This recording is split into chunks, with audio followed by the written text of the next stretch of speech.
Well, how's everybody doing today on this fabulous Monday? As you can see here, it's spraying beans.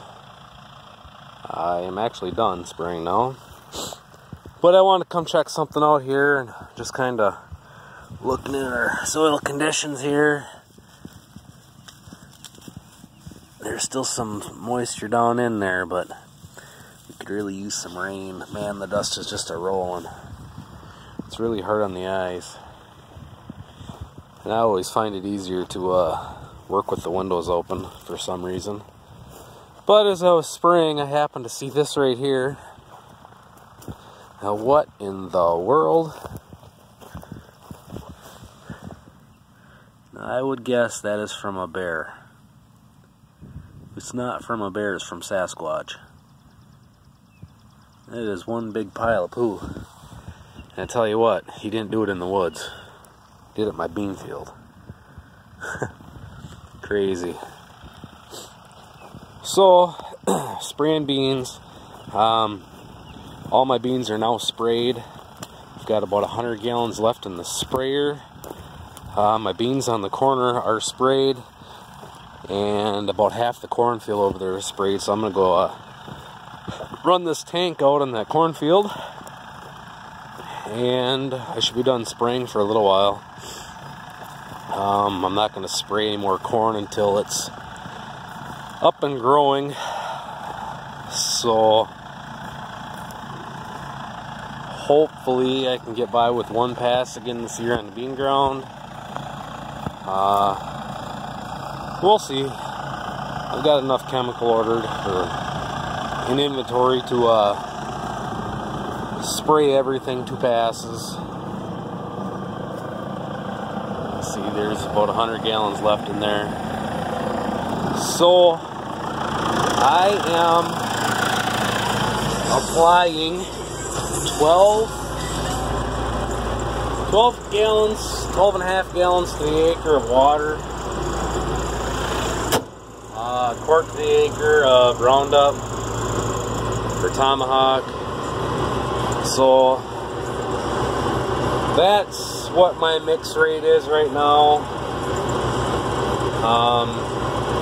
So 5 gallons to like 250 gallons of water. That seems to be a pretty good rate for around here for killing everything. Clover's iffy. The company that I deal with, he's got some other chemicals I could add to it to kill the clover, but we'll see what happens now, if it actually takes care of it or not. But I'm not as worried about the clover. In the beans, whatever. In the corn, I don't care if it grows or not, because a lot of that clover is just going to grow till, you know, July, and then it's going to go to seed and it's going to be done. And after it goes to seed, it'll release the nitrogen that it has down in its nodules, and then the corn could use it. So I'm not as worried about the clover. The grasses, the dandelions,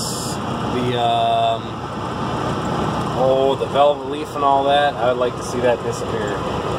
So, and there's some other weeds, I don't know what the heck they are, but so yeah, we're beans are all sprayed now.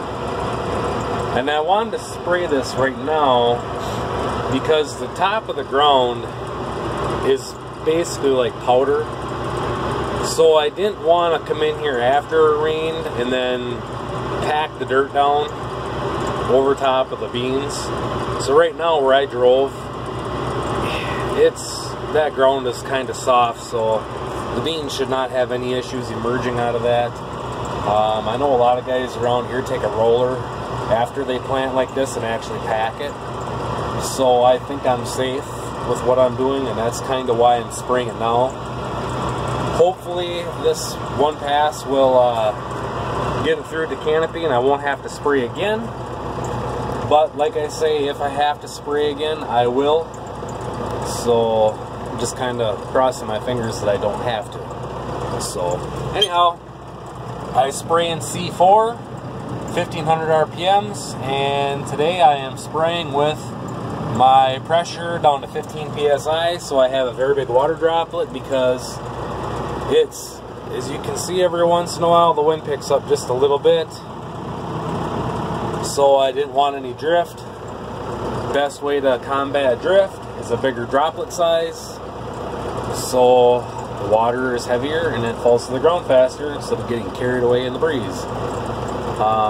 And a lot of times when I see the wind pick up, I usually stop, but every once in a while it catches you off guard. So, but all the other crops around here that, other than the pasture, that's all Roundup Ready alfalfa, that's all Roundup Ready corn, so I don't really have to worry about it too much.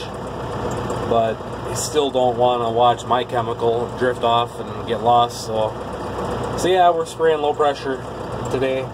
Now once I get to my corn over on the corner field, that's tucked away behind the trees and it's usually not windy back there, so I don't really have to worry about it. So, but at 15 psi, my nozzles still have a 40-inch wide spray pattern. They're rated all the way down to 10 psi, so I'm still getting good coverage with it. But anyhow, that's what's happening today. Praying for rain. She's a little bit drier than I like. I like the no-till because, as you saw, there's still moisture in the ground. We have not had much rain since April. That April blizzard, we've picked up just under ½ an inch since then. So that is why I no-till, because if I would have tilled this before planting, there'd be absolutely zero moisture in that ground to get a crop even started. Not to mention, you can see there where the beans weren't as weedy, there's no volunteer weeds that came up, there's grass and clover, whatever. You go through there and it's just the dust is just rolling like crazy. So we definitely got to get cover crops on this this fall. And I am looking at another sprayer. I should say I'm looking for another sprayer. I'm not looking at one at the moment. But if I could find another cheap sprayer, I want a sprayer that the tank sits opposite direction to this one. And then this sprayer, I'm going to keep this tank, because I just bought this tank here 3 years ago. I'm going to take the tank off that frame and I want to mount my spreader broadcast seeder on that running gear, because I have the 3-point off this tractor because it doesn't work right.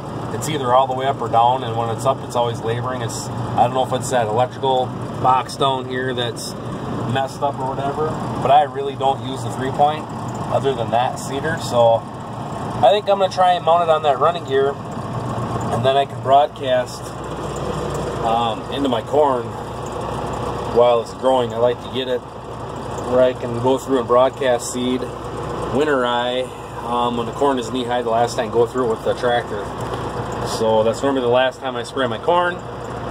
So it'd be nice to, that spreader, if I had it set up, I could always go through and use that to broadcast urea into my corn, or I could use it to broadcast cover crops. So I am kind of searching for another sprayer, not in a huge rush unless I find a really cheap one. Preferably one with a piece of junk fiberglass tank and a good running gear. Then I just use this tank on that one. But anyway, that's what's going on. I know you guys can't really see it, but over in the valley, the river valley over there, like, you see that other big hill over there, and you see the edge of this cornfield. There's another 80 acres, and there's the road. And then you're down the river valley. They're down there working that ground, and it looks like a dust tornado down there. It's just crazy. So anyhow, thanks for watching, everybody. Stay tuned for more. If there's any video requests, let me know.